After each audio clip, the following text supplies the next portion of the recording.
Good evening. I almost hate to break up the wonderful conversations and the chatter and the energy that is in this room. It's a wonderful opportunity to be here. I'm Nathan Arledge. I have the privilege of being one of the pastors on staff at Myers Park United Methodist Church. We're so thankful for all of you in the community for being here and being with us, especially for Austin, for you being here with us, traveling down from Detroit. For a couple of house cleaning things, if you go out these doors and need to find a restroom, just walk down the hall. As to your left, you'll see a sign up on the ceiling. But without further ado, so we can hear Austin just impart so much wisdom upon us, I wanted to start off by introducing her by one of probably my favorite quotes in her book. "I need a love that is troubled by injustice. A love that is provoked to anger when black folks, including our children, lie dead in the streets. A love that can no longer be concerned with tone because it is concerned with life. A love that has no tolerance for hate, no excuses for racist decisions, no contentment in the status quo. I need a love that is fierce in its resilience and sacrifice. I need a love that chooses justice."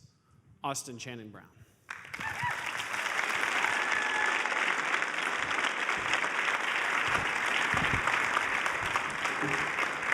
Thanks for coming, friends. I am honestly going to try really hard to not talk for super long because my favorite part of doing this is the Q&A. So get those questions ready. We're going to talk about race tonight.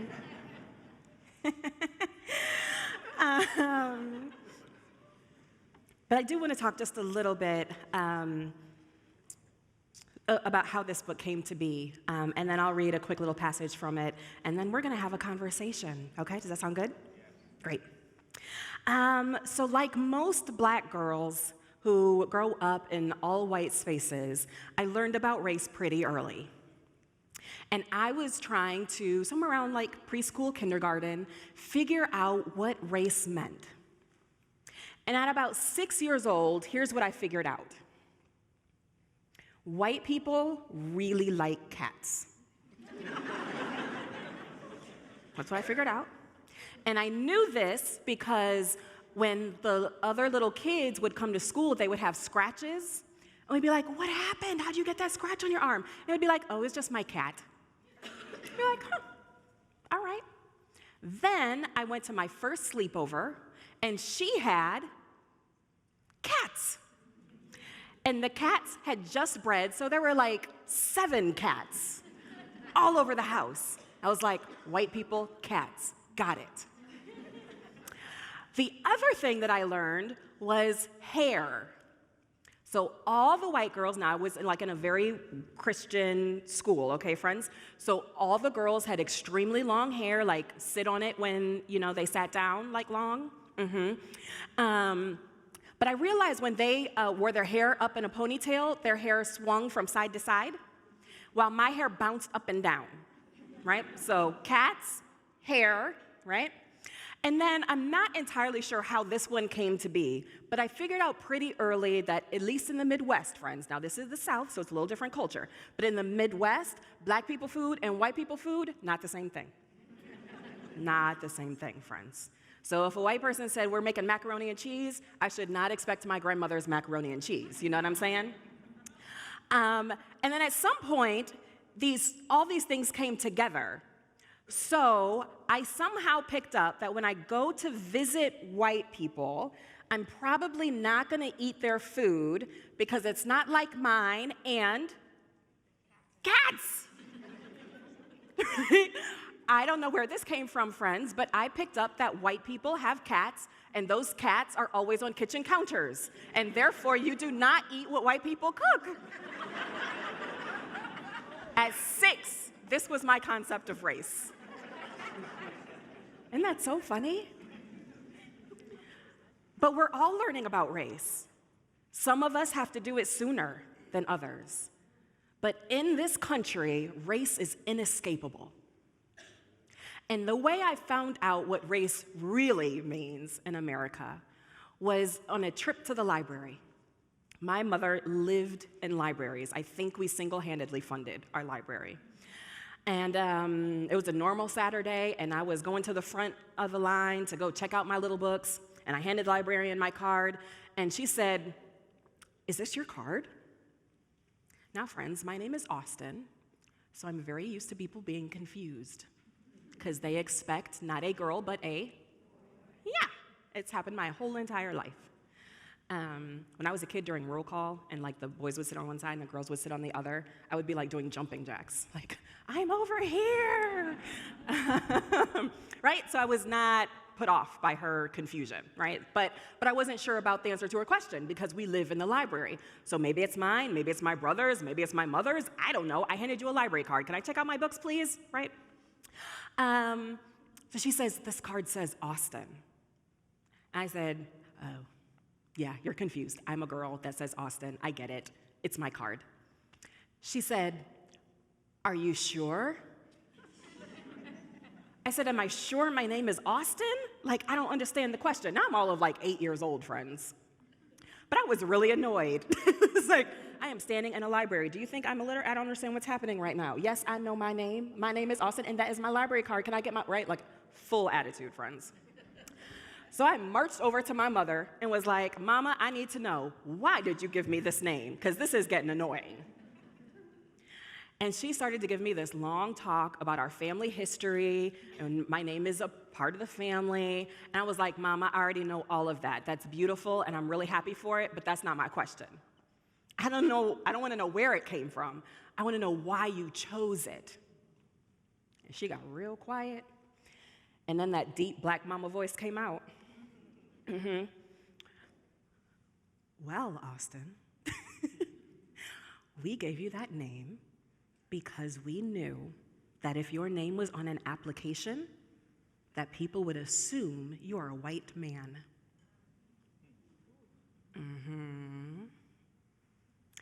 And then she said, "We just wanted to get you to the interview."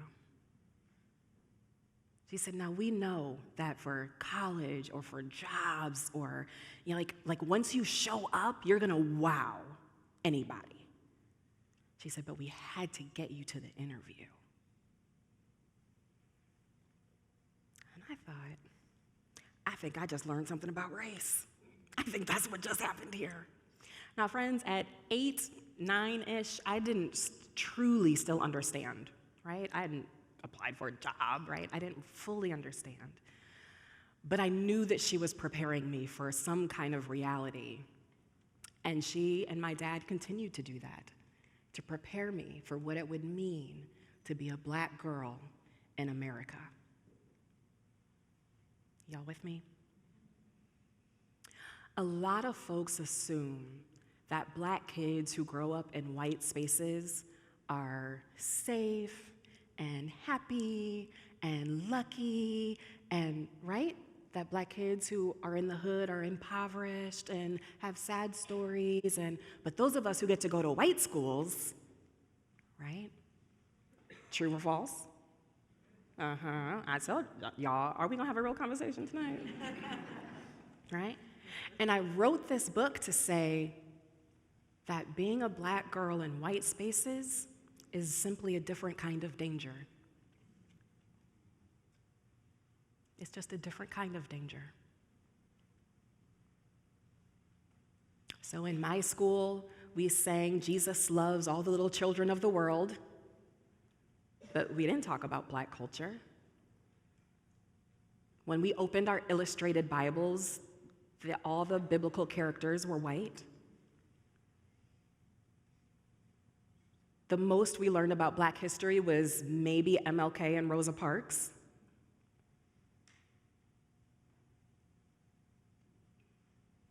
But white culture was everywhere. And it was not affirming of black kids and other students of color, because it is assumed that whiteness is normal and universal, and what applies to white folks should apply to everybody else. And it's just not so. There are different histories, there are different experiences, there's different ways of being and understanding and thinking and valuing that are all quite different. And if we are serious about being a multicultural community, then it is not in our best interest to try to minimize the ways we are different. It is in our best interest to maximize the potential of our differences. And we can't do that if we're ignoring the ways that we're different. We can't do that if we ignore our history. As we were all sort of standing around and talking, I was being told about affordable housing movement that's happening here in the city. And one of the first things that they're doing, or have already done, is started reading The Color of Law. So before they jump into conversations about gentrification, right? Before trying to talk about low-income housing, before talking about what's being torn down and what's being built up and who does it hurt and who does it help, to have a basic history of how we got here is necessary. And too often we want to pull down the veil as if history only matters up until like 1980. So we're just going to start from there. But we can't, because how we got here matters. And so we have to be honest. We have to have hard, painful conversations about how we got here. I'm going to read just a little bit from the book, and then we'll spend the rest of the night just having a little chat. Not long ago, I was sitting in a diversity training for a new job. Our group slumped into folding chairs beneath the almost blue fluorescent lights. We were halfway through the 3-day workshop, doing an activity that left the white women in our group rather emotional. Our facilitators tried to coax our group into discussion, but after giving them short and to-the-point answers, we descended into the kind of silence workshop facilitators hate. The silence that feels so warm and comfortable, it could last forever. And then it came. Our collective silence was shattered by a trembling white female voice. I just can't believe it. This is so much to take in. I mean, I had no idea. Inhale. This is just unbelievable. Why didn't anyone teach us this? I feel so cheated, deceived. I mean, really? Inhale. This is going to sound crazy. I know it sounds crazy, but I really didn't know that slavery happened on purpose. Like on purpose? Inhale. I don't know. I just kind of thought that it just happened. Inhale. Her sobbing then filled the room as she grappled for the first time with our country's real history. Slavery was no accident. We didn't trip and fall into black subjugation. Racism wasn't a bad joke that just never went away. It was all on purpose. Racial injustices like slavery and our system of mass incarceration were purposeful inventions. But instead of seeking to understand how we got here, the national narrative remains filled with comforting myths, patchwork timelines, and colonial ideals. Like the sobbing woman in the workshop, many Americans try to live comfortably in ignorance of America's racial history. We have not thoroughly assessed the bodies snatched from dirt and sand to be chained in a cell. We have not reckoned with the horrendous, violent mass kidnapping that we call the Middle Passage. We have not been honest about all of America's complicity, about the wealth the South earned on the backs of the enslaved, or the wealth the North gained through the production of enslaved hands. We have not fully understood the status symbol that owning bodies offered. We have not confronted the humanity, the emotions, the heartbeats of the multiple generations who were born into slavery and died in it, who never tasted freedom on America's land. The same goes for the Civil War. We have refused to honestly confront the fact that so many were willing to die in order to hold the freedom of others in their hands. We have refused to acknowledge slavery's role at all, preferring to boil things down to the far more palatable states' rights. We have not confessed that the end of slavery was so bitterly resented that the rise of Jim Crow became inevitable, and with it, a belief in Black inferiority that lives on in hearts and minds today. We have painted the 100-year history of Jim Crow as little more than mean signage and the inconvenience that white people and black people could not drink from the same fountain. But those signs weren't just mean. They were perpetual reminders of the swift humiliation and brutal violence that could be suffered at any moment in the presence of whiteness. Jim Crow meant paying taxes for services one could not fully enjoy, working for meager wages and owning nothing that couldn't be snatched away. For many black families, it meant never building wealth and never having legal recourse for injustice. The mob violence, the burned down homes, the bombed churches and businesses, the black bodies that were lynched every couple of days. Jim Crow was walking through life measuring every step. Even our celebrations of the civil rights movement are sanitized, its victories accentuated while the battles are whitewashed. We have not come to grips with the spitting and shouting, the pulling and tugging, the clubs, dogs, bombs, guns, the passion and vitriol with which the rights of Black Americans were fought against. We have not acknowledged the bloodshed that often preceded victory. We would rather focus on the beautiful words of Martin Luther King Jr. than on the terror he and protests endured at marches, boycotts, from behind jail doors. We don't want to acknowledge that for decades, whiteness fought against every civil right Black Americans sought, from sitting at lunch counters and integrated classrooms to the right to vote and have a say in how our country is run.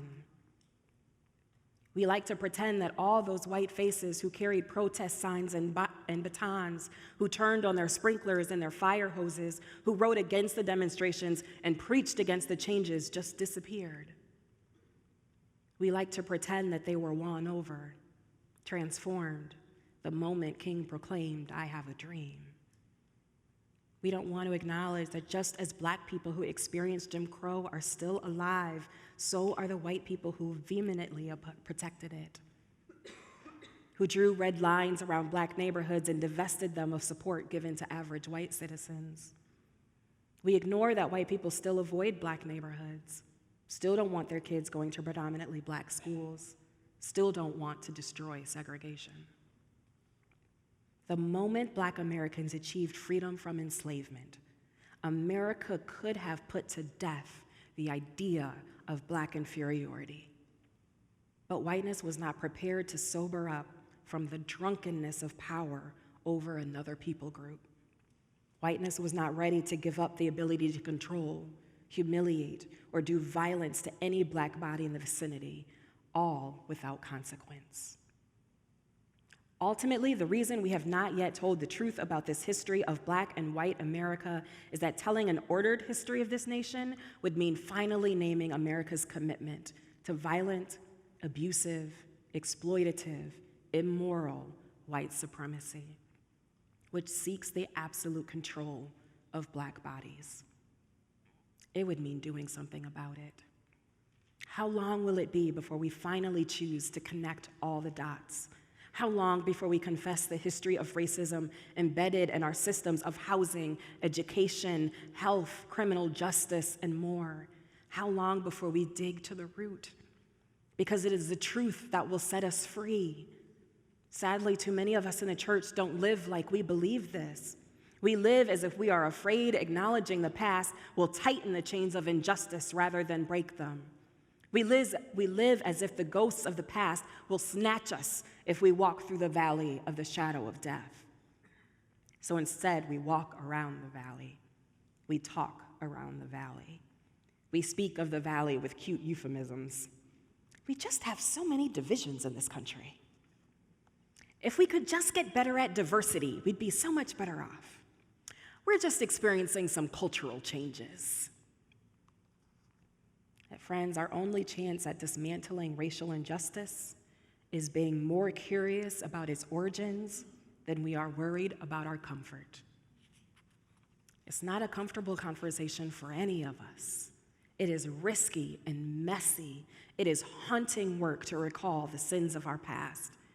But is this not the work we have been called to anyway? Is this not the work of the Holy Spirit to illuminate truth and inspire transformation?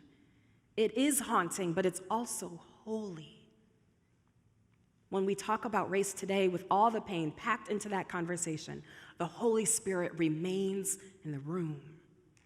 This doesn't mean the conversations aren't painful, aren't personal, aren't charged with emotion, but it does mean we can survive.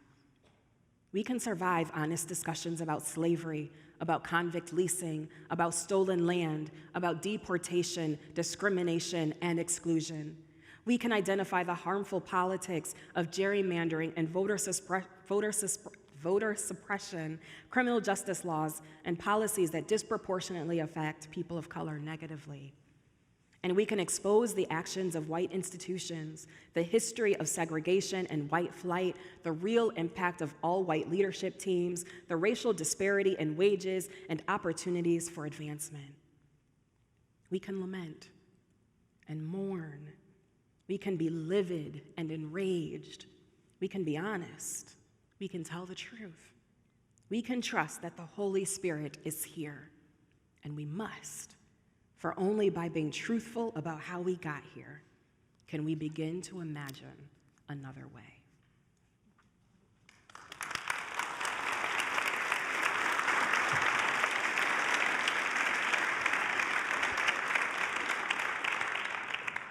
So, dear friends, I know that this is risky, right? Anybody in this room ever had a conversation about race that went really bad? Just a couple of you. That's easy to have happen, right? And in a room this large, is anybody's blood pressure rising? It's okay, I got you. I got you. I could stand up and opine about race forever. But 9 times out of 10, what all of you are gonna walk away with is about to happen right now. And it's in the Q&A. Because we all have real questions about race and how we do this. And so, let's talk. Who is my brave soul who's gonna go first and ask a question? Go ahead. That was fast. Y'all came ready. That's what I'm talking about. My name is Deacon Joreen Jones. I'm with the Evangelical Lutheran Church in America. Okay. It is my honor to serve under call to the North Carolina Synod for Social Justice and Advocacy Ministries. Fantastic. And all of that and $2 will still get me a coffee somewhere.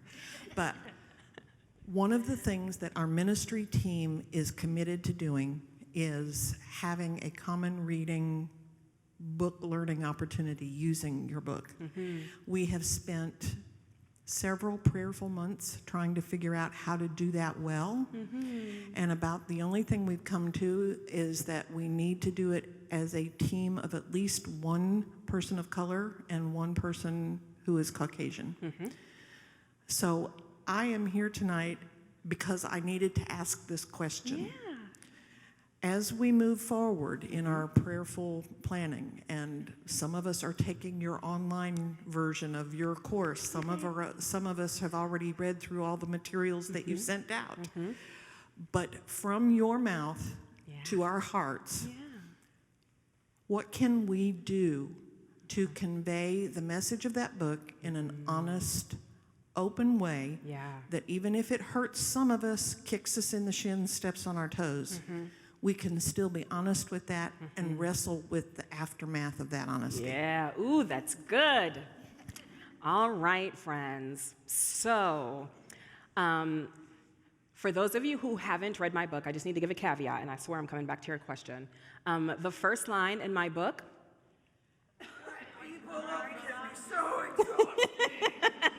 First line in my book is white people can be so exhausting. And I put that as a caveat because I want to be clear that I am not your kumbaya, let's all just hug it out and everything will be okay, all right? I'm going to be honest. Are y'all ready for some honesty? Okay. It's time for white folks to take one for the team. all right? Black folks and people of color have been taking it in the shins for a long ass time, all right? It's time for white folks to grow a backbone and to say, it's okay. In fact, I want to get to the point where white folks are spoiling for a fight. That's what I'm talking about. Can I get some white folks who are like, I wish she would come at me, because I am ready. For far too long, people of color, especially if there's only like one or two in your leadership team or on your job or wherever, have been trying to maneuver and have been figuring out, how can I say this? We sending emails to each other. Does my tone sound okay in this? Like, we have been taking it for decades. And it's time for white allies, for those who wish to be allies, for those who wish to be anti-racist allies, to say, you know what? If there's a bad email written about me, that's going to be okay. If somebody leaves a voicemail that they're mad that I've started this, I'm going to survive. I was recently in New York, and a friend of mine who's doing similar work, who's trying to make inroads in a largely white, very affluent church, she said to me, Austin, I'm uncomfortable all the time doing this work. And she said to me, here's what I say to myself when I get like really uncomfortable. She's like, are you dying? Are you dying? No, you're not. You're not dying. You're okay. That's what she says to herself, literally. Like, nope, everything's fine. Am I dying? Nope, not dying. Okay, yeah, I'm good. I need more backbones like that, who are like, I am here and I am ready to take one for the team. I am ready to stand, not even, sometimes with people of color. That's great. But I need you to do this because your soul needs it. Because the allies that I'm closest to would be doing this work even if they didn't know me, even if they didn't work with me, even if they didn't love me. They would still be in it because they are so passionate and so committed to the possibility of racial justice. And they are willing to work toward that end, whether there are people of color in the room or not. Now, the how is a very interesting question. And unfortunately, friends, it's a question I can't answer for you.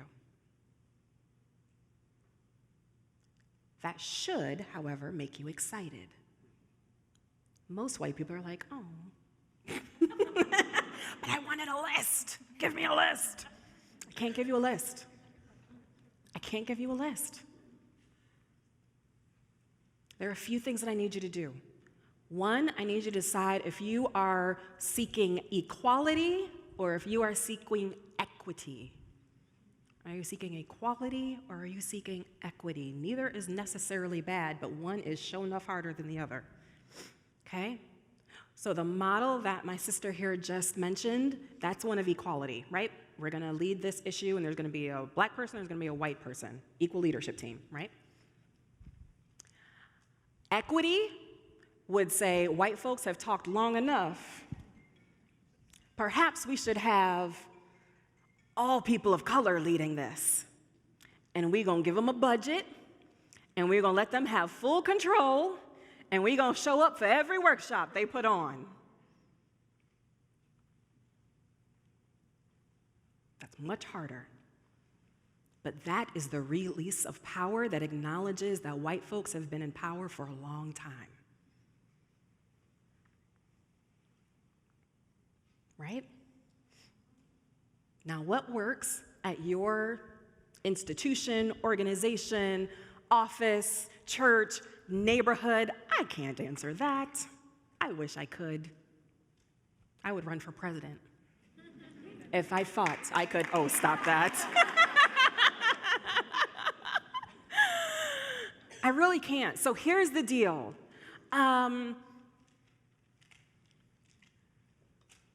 God is speaking to every single one of you. It's not an accident that you're in this room. It's a whole, let me tell y'all, friends, I'm really grateful for the reviews that I got on Amazon. But let me tell you, there's a whole lot of folks who read that first line and were like, we're gonna put that back on the shelf.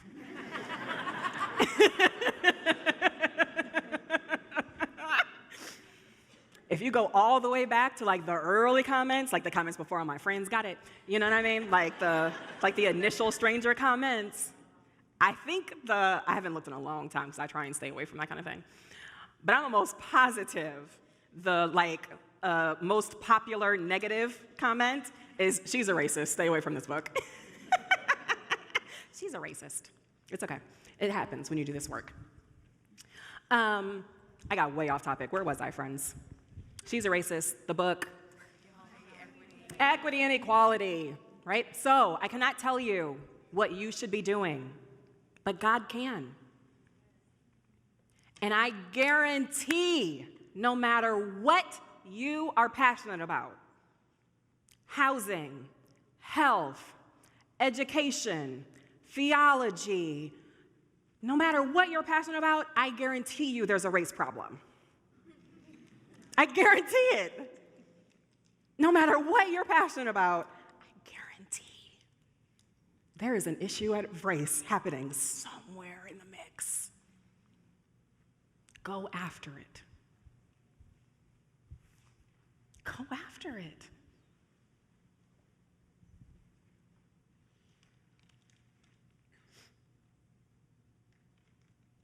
Because you're not here by accident.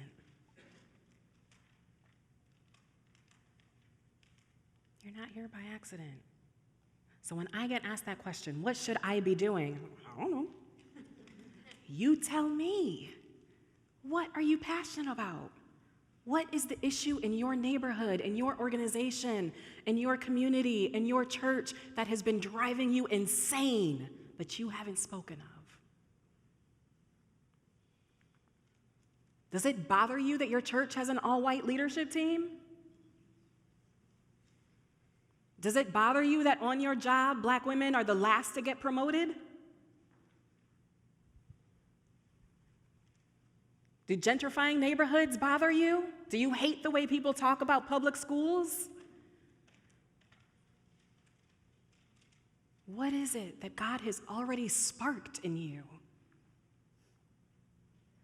I don't expect everyone to become so fluent in race that we all just become speakers.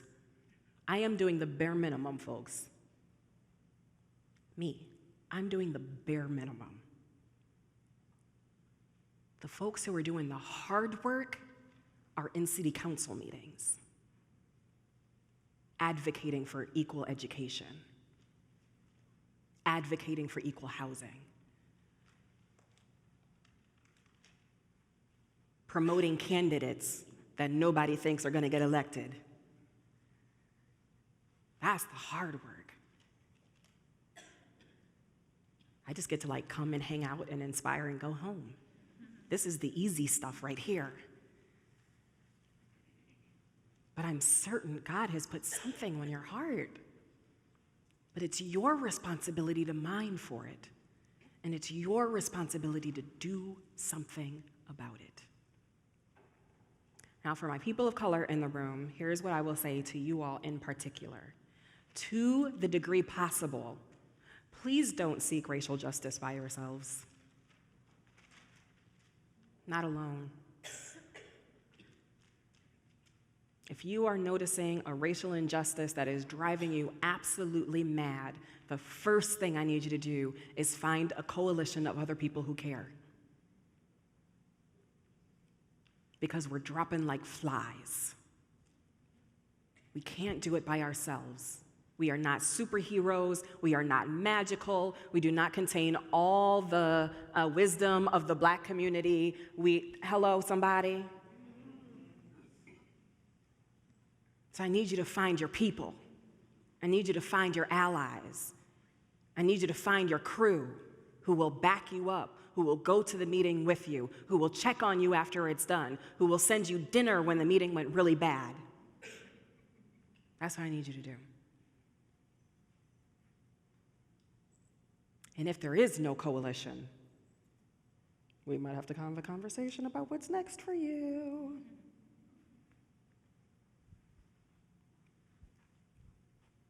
Y'all with me? Equality, equity, what should you do? I have no idea. But God does. Who else has a question? I can talk about. Oh, sure. So I have a row of my colleagues and friends here from our Central Piedmont Community College here in Charlotte.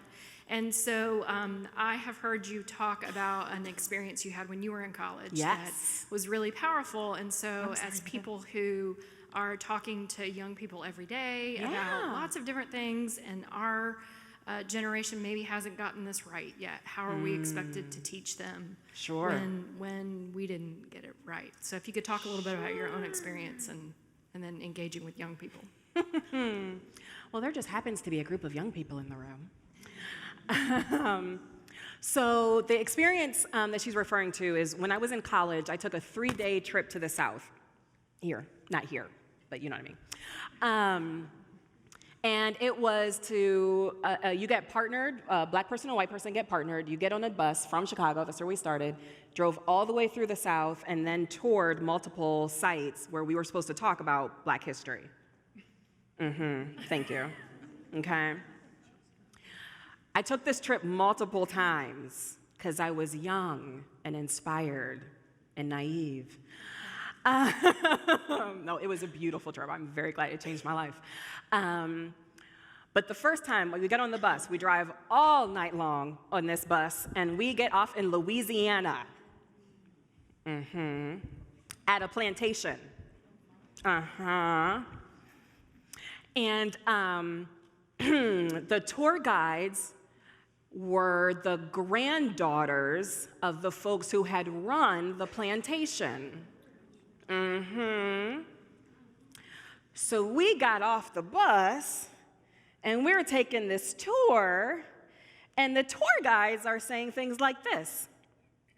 Here is the home, i.e. shack, where slaves were. Do you see that trough? The slaves were so smart, that doubled as a crib and the place where they ate. I'm sorry? Aren't those quilts on the bed so beautiful? The slaves made those. I still remember how my grandmother used to talk about the slaves who were singing in the fields, hearing the beautiful music from inside the house. And I'm not gonna lie to you, friends. At first, I thought this was a joke. I really did. I was like waiting for, is this the ironic tour? Like, what is happening right now? And then I realized, and then as I made the connection, right, that she's talking about her own family history, that's when the light bulb went off. And I was like, oh no, you really believe this? And we were astounded, to say the least. Y'all, this tour ended by being asked if we would like to go pick cotton out of the field. Thank you. That's how that tour ended, friends. Crazy? Just crazy? By the end of the tour, I was pulling, you cannot assault anyone today. We must go on to the next stop.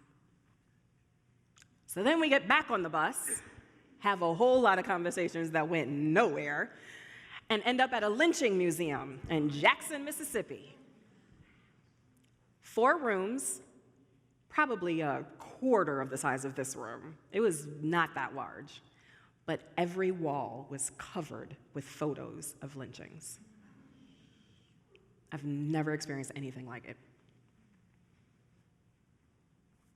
Complete silence as we walk through the museum. Here's what I didn't know, friends. I had always thought that because these sort of like mob lynchings typically happened at night and were sort of like in my mind like a KKK hooded kind of thing, I thought that there was some level of shame around it. Do you know what I just made an assumption, right? That it was like the unspoken thing that happened, right?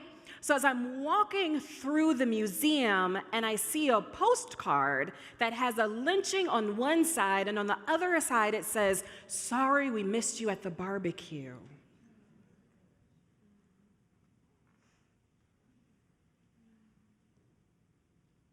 And for the first time I begin to realize, oh, there was no shame about this. This was a normal part of how America functioned. There were community announcements in newspapers that it was coming up. There were photographs taken, children, the mob smiling, pointing. I had no idea. I had no idea. Then we climbed back on the bus. Y'all. There was a little back and forth for a second.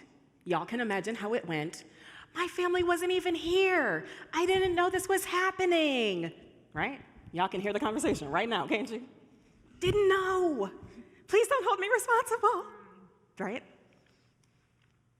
Black folks, who knows what we were saying? We were just all... Until one black student got up, just as calm as she could be, which was really odd compared to the rest of us who were wildly emotional by this point. And she said, you know, I think white people are just innately evil. I think, I'm not even mad about it. I don't think it's your fault. I think you're just innately evil. I mean, as I look at history, you know, you steal and lynch and enslave and commit genocide, and she was like, I think you might just be evil. And then that child went and sat down. We were like, where do we go from here? Here's the reason why I love this story, because the worst happened. Isn't that the worst? Isn't that what white folks are afraid of when they come to the race conversation and we actually start talking about history? Isn't the worst, you are a bad human? Isn't that it? You are evil. That's like as bad as the conversation gets. Yes? You know what? A few more arguments happened. A few more things were said. And then another student got up. She said, you know what? I can't fix what happened. I can't undo it. She said, I can see all the pain on this bus. She said, what I can do is sit in it. I can sit in it with you. And she said, and I can work for the rest of my life to make sure nothing like this ever happens again. She said, doing nothing is no longer an option for me. The entire tenor of that bus changed. I love that story because the worst happened and people were still transformed. The worst happened and nobody died. The worst happened. And 10 plus years later, that young lady is my co-partner in ministry/crime.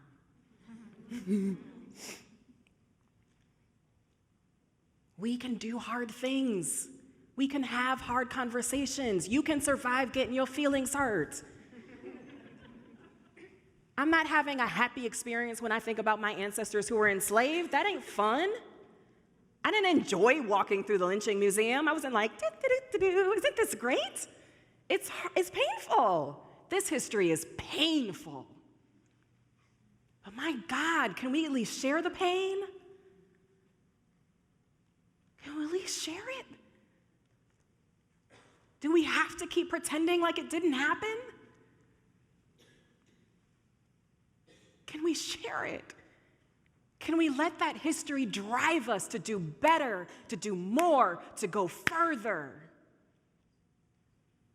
Can we allow ourselves to feel it enough to be inspired by our own history, to decide that doing nothing is no longer an option.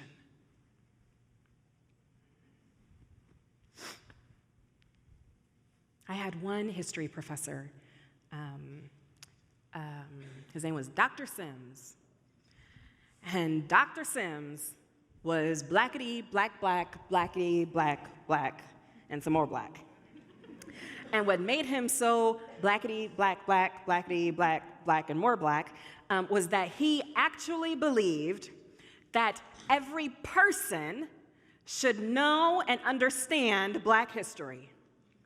That it might be important for every human, not just Black folks, but that all the students might benefit from seeing the world through the lens of Black folks.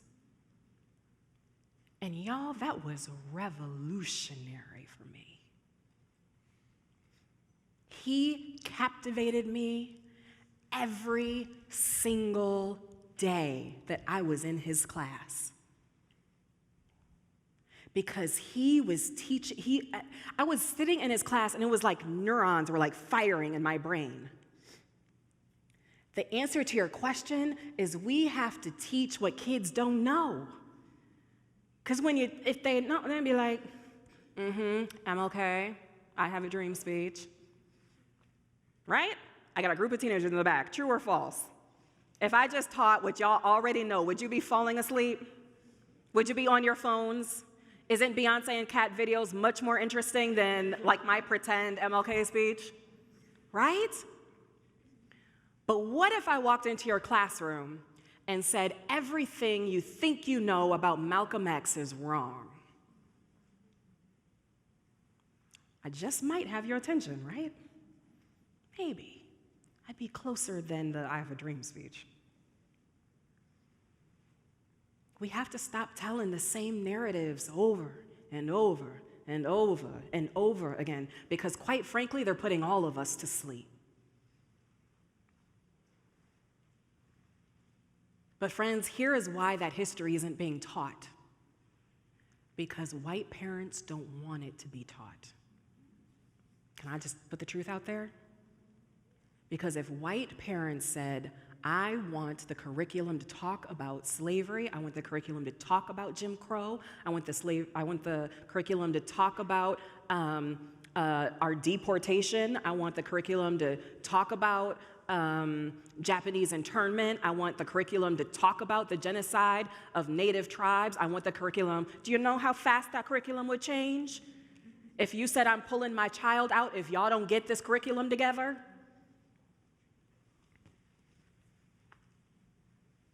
The question isn't how do we reach our kids, the question is do you want to?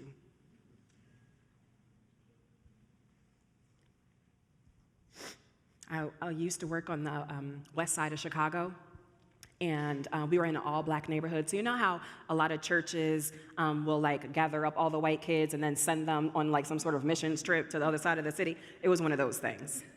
Okay, all right. But here's what most of the groups didn't know until they arrived was that we are actually in the hood. We're not gonna go serve the hood, we're gonna be in the hood. They were a little surprised. Most of them had never been in a neighborhood that was 99% Black. They didn't really know what to do with that. So we had to talk through it. Some groups were better at it than others.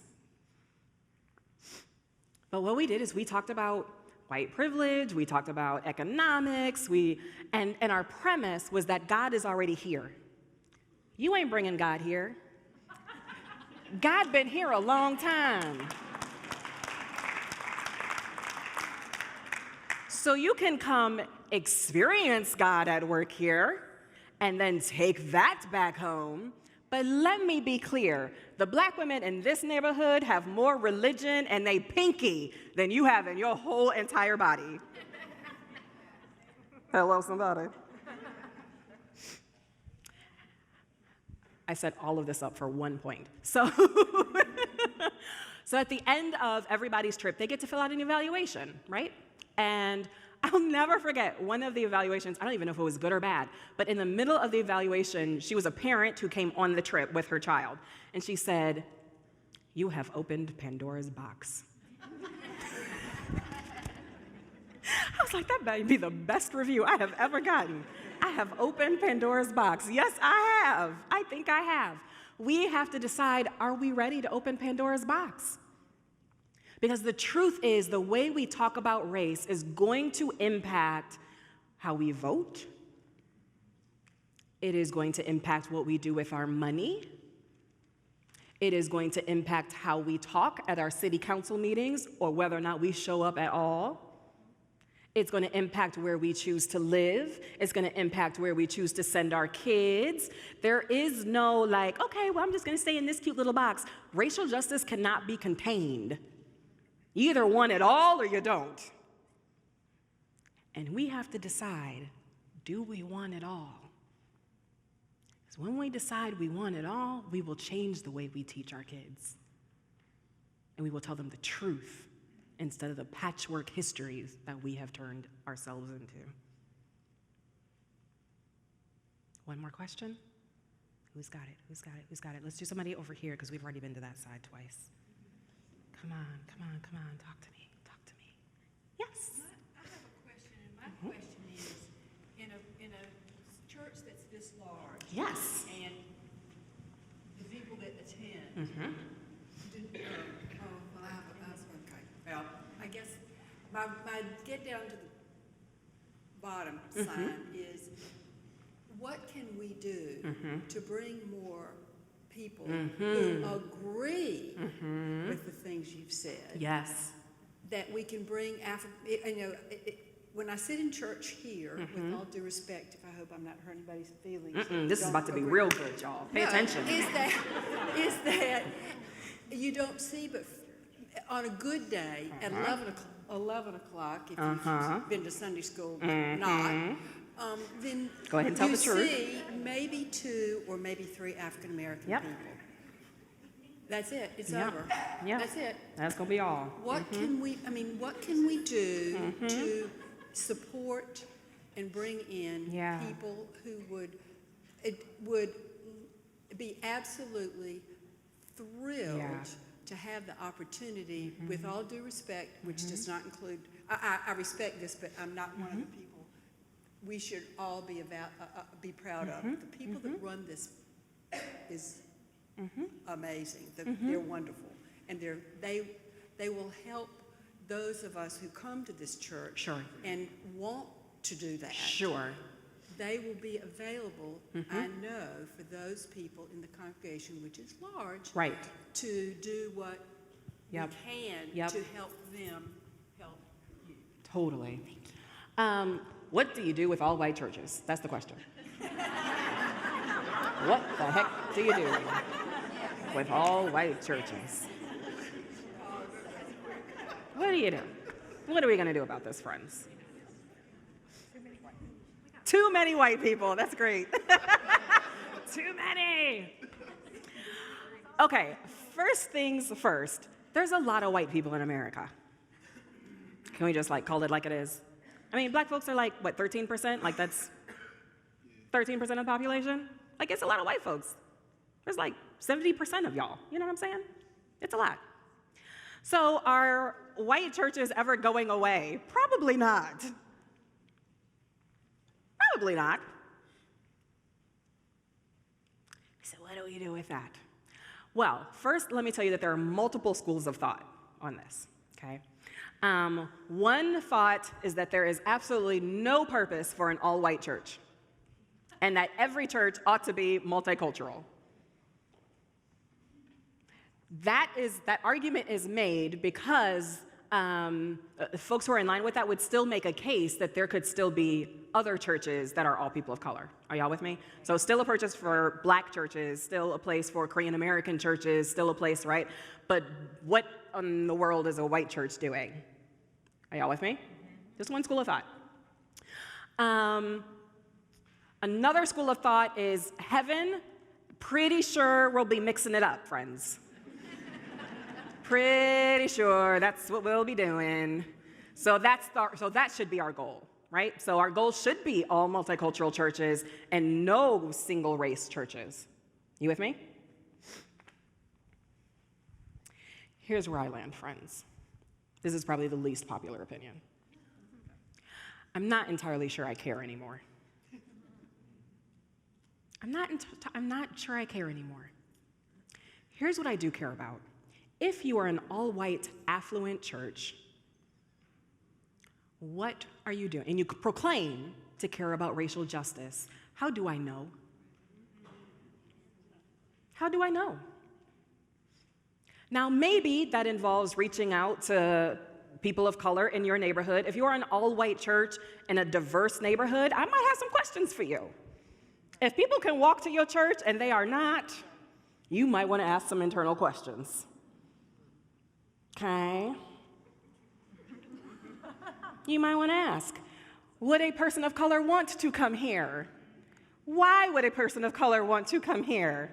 Are there barriers are there reasons that a person of color would not want to come here? There might need to be some soul searching.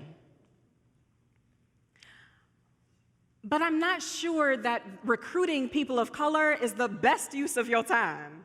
If I can just be honest, this is just me, friends. I gave you other schools of thought on this, okay? So you're welcome to disagree with me.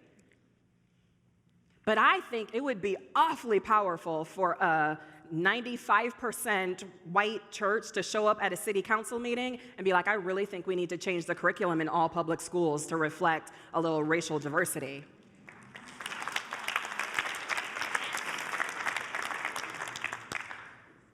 I have a friend who has coined this term. I'm going to try so hard to get it right. She calls it institutional neighborliness. Institutional neighborliness. I love this because so often what this conversation boils down to is how can I be nice to a person of color, right? How can I be a good neighbor? How can I be neighborly? It's very Christian, right? How can I be neighborly, right? And her point, the reason she adds institutional neighborliness is because white folks underestimate, maybe, I might need to reevaluate that statement. White folks underestimate their power to change institutions. I mean no offense when I say this, and I realize I'm saying it in the South, so I'm taking a big risk here. But friends, white friends, if the choice is between you showing up to the city council meeting and saying the racial diversity in the curriculum needs to change, and I want you to listen to these black educators right now for how it should be changed, if that was my choice, that or your peach cobbler being neighborly, which y'all think I'm gonna choose? Now, I'm sure your peach cobbler is wonderful, okay? I'm sure there are lots of good cooks in here, because I's in the South. I'm sure it is, right? Institutional neighborliness. If this church cares deeply, and other churches like it, cares deeply about racial justice, how would I know that? If all you're doing is sitting in the pews, listening to a sermon, I have evidence that a person cares about racial justice. Are y'all with me? I do not have evidence that a church cares about racial justice. So how would I know? Who are you fighting for? Who are you showing up for? Checks go a long way. They do. Looking at your books might tell me whether or not you care about racial justice. Might be a good indicator, but it's not the only one. I should be able to tell whether or not the community is experiencing racial justice. That might include integration, and it might not. I'm not gonna lie, y'all. Some folks just want to be left alone. And I know that don't sound good, but it's the truth. When you're only 13% of the population, and you are with white folks all the time, sometimes you just want to go to a black church. Can I just tell the truth? Sometimes, one day a week, you just want to be like, Can I just like get my praise on and not have anybody looking at me? You know? Can I just give a good amen and nobody turn around? You know? Okay. I just need to hear the songs that my grandmother sang for a second, you know? Get a little organ in my life. Electric, by the way. Just to be clear. Is my point being clear, friends? For a lot of people, becoming a multicultural church is the end game. And I respect that because that is hard work. And I do believe that it's modeling heaven. I am not disagreeing with the premise. But because I live here now, my greater question is, what are you doing? What is the evidence that you care as a group, as a church, as an organization, that you care about racial injustice? Who are you showing? Here's what too many churches try to do in the pursuit of being multicultural. They decide, I'm not going to pick a side. That's what they do in order to maintain the harmony of the group. They decide, I'm not going to pick a side. So, perfect example, y'all ready to get real with me? Blue lives matter. Black lives matter. I think I'll go with all lives. All lives matter. And that is what our churches do. They won't pick a scene on racial injustice. They won't pick a team. And the church has to decide, is it gonna pick a team? And here's my suspicion. My suspicion is that if white congregations started showing up en masse to advocate for folks who are in the middle of a deportation to be able to stay here, and started advocating for lowering crime rates, and started advocating for rehabilitation over mass incarceration, and started advocating for affordable housing and said, put it in my neighborhood. I want it in my neighborhood. If white churches en masse started doing that, I guarantee you will have a multicultural church. Because people of color are just looking for a little help. I guarantee you would. So that's my answer. All white churches, for me. But I would say, does anybody other than the pastor honestly care enough to put feet on the ground? Or does it feel good just to hear the sermon? Because that's real low-hanging fruit, friends. That you can sit through a sermon on racial justice. While that might be commendable, isn't the goal, right? The goal of the sermon is to move into action on anything. So how are we moving forward? What risks are we taking? Are we teaching differently? Are we teaching for equity or equality? And the short version, are you doing what God is calling you to do?